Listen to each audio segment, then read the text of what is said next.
Comecemos por olhar para o orçamento de António Costa, é um orçamento que aumenta os impostos no próximo ano, simplifica tanto os outros ou dilui-os na fatura, apesar de eles já existirem de uma forma isolada. Que comentário para já lhe merece aquilo que já conhece do orçamento? Aquilo que já se conhece do orçamento, boa tarde, antes de mais, aquilo que já se conhece do orçamento, porque a primeira coisa a notar é que o papel que a Câmara distribuiu à comunicação social é uma versão simplificada e cor-de-rosa do orçamento, que implica um estudo mais aprofundado e onde estas coisas são, ou parte delas são disfarçadas. Eu salientaria que o aumento das receitas fiscais vai para mais de 90 milhões de euros. E, de facto, o que está aqui em causa é uma Câmara que não sabe fazer outra coisa que não seja taxar os municípios. Porque nós temos que fazer um balanço rápido do que tem sido o mandato de António Costa à frente da Câmara, e o que nós vemos é que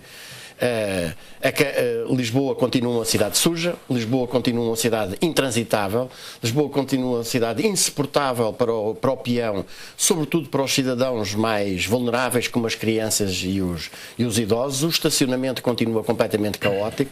É uma cidade sem nenhuma estratégia, que navega à vista, que não aproveita a sua relação com o rio, que não tem um porto digno desse nome, que a ideia de António Costa relativamente ao aeroporto, que Lisboa e o país necessitam de um grande aeroporto internacional, foi vender os terrenos ao governo por um preço absolutamente irrisório. E, portanto, o que nós temos aqui é o António Costa a fazer na Câmara exatamente aquilo que o governo faz, e que António Costa, quando se arvora em dirigente de um partido da oposição, critica no próprio governo.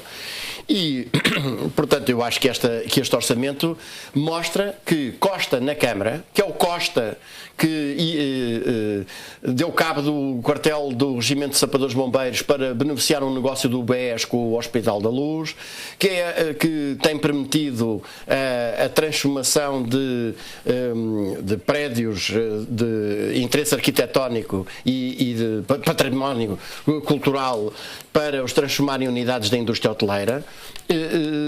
Portanto, isto é a governação de Costa, e que depois, digamos, a contrapartida que tem para os municípios é ainda por cima agravar-lhes os encargos em cima.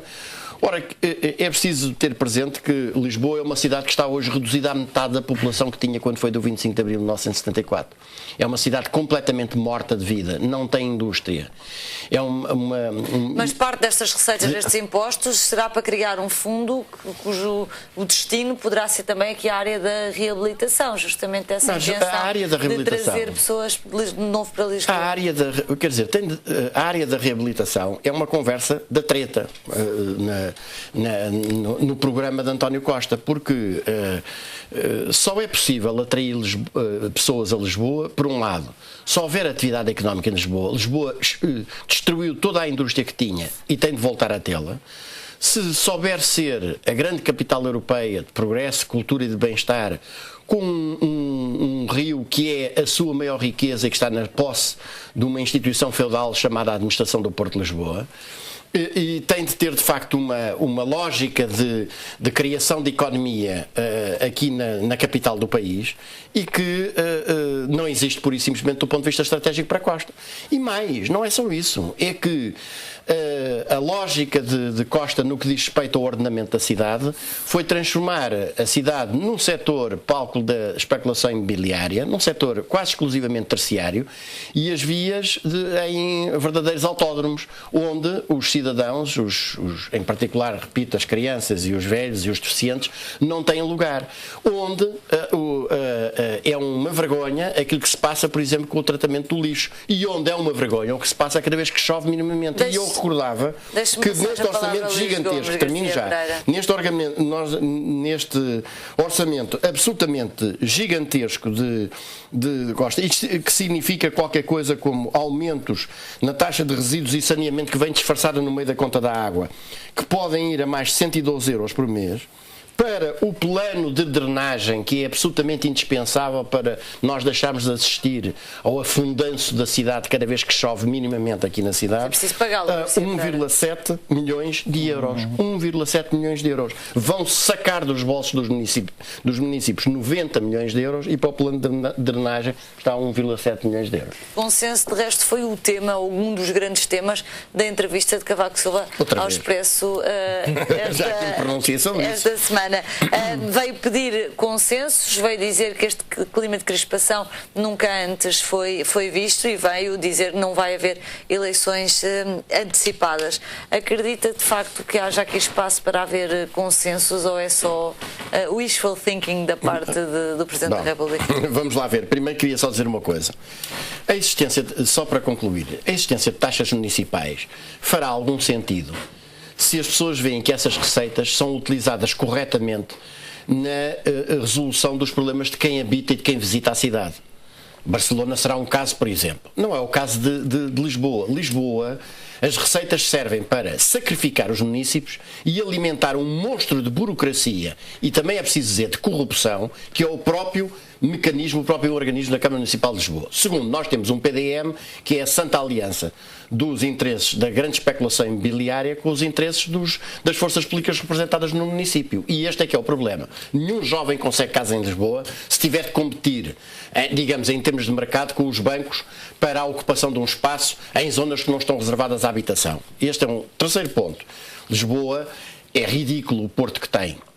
Teve algum aumento, mas é absolutamente ridículo que nós, tendo uma magnífica baía e uma localização e um clima absolutamente excepcional, nós tenhamos este pequeno apiadeiro fluvial que temos aqui. Agora, relativamente à história do consenso, à questão dos consensos, vamos lá ver. Farto de consenso estamos nós. Essa teoria do consenso é a teoria do Américo Tomás, já aqui me pronunciei sobre ela, e dos célebres discursos sobre o chafariz. A política de consenso é a política do Bloco Central, e nós temos 40 anos de política de consenso e o resultado é aquele que temos à vista neste momento. Isto é um país completamente devastado, nós temos um país com mais de 1 milhão de desempregados, temos um país com mais de 1 milhão de pessoas a viver... Acha que há consenso da política? Não, o problema é até da falta de consenso, isto é... O problema, é o que diz o Presidente da República. O problema é não haver mais falta de consenso, é isso que eu estou a dizer. Vamos lá ver. Cavaco Silva teve governos de consenso, designadamente maiorias absolutas, que destruíram toda a capacidade produtiva do país. O país também já teve os governos de consenso do PS e do PSD, do PS com o CDS, do PS com o PSD e o CDS, já tive essas misturas todas e o resultado está absolutamente à vista. A questão não está na criação de consensos, porque a criação de consensos o que encobre é a criação de uma maioria, que é, aliás, o grande desejo da Sra. Merkel e o grande desejo dos partidos do arco da governação, leia-se, da traição, que é a criação de uma maioria que permita rever de vez a Constituição e acabar com o que resta, digamos, da democracia em Portugal. O que resta do 25 de abril de 1974, que é quase tudo formal, ser definitivamente destruído por uma revisão da Constituição, que elimina o pouco que lá resta.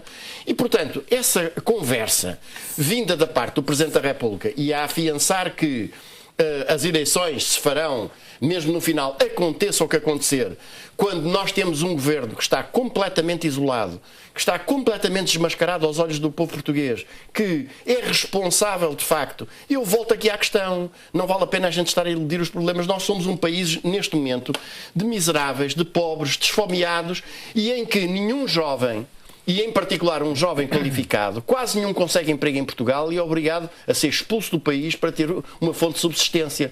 Aquilo que caracteriza a democracia é exatamente a luta, a disputa, o avançar das ideias, a discussão aberta e não a paz podre dos cemitérios, que é aquilo que se pretende levar. Deixe-me só terminar. Na pessoa, ou corporizada, essencialmente, nos dois partidos que já se viu, como acabámos de ver, que não diferem em nada quanto ao essencial, o PS e o PSD. Essa teoria de que a democracia é compromisso é uma teoria fascista, porque democracia é exatamente o contrário, são ideias diferentes, são partidos diferentes, é a luta de ideias e de partidos. Com as pessoas, tem que haver um compromisso com cada um. A cultura da democracia de que fala Cavaco é uma cultura fascista que deve ser rejeitada.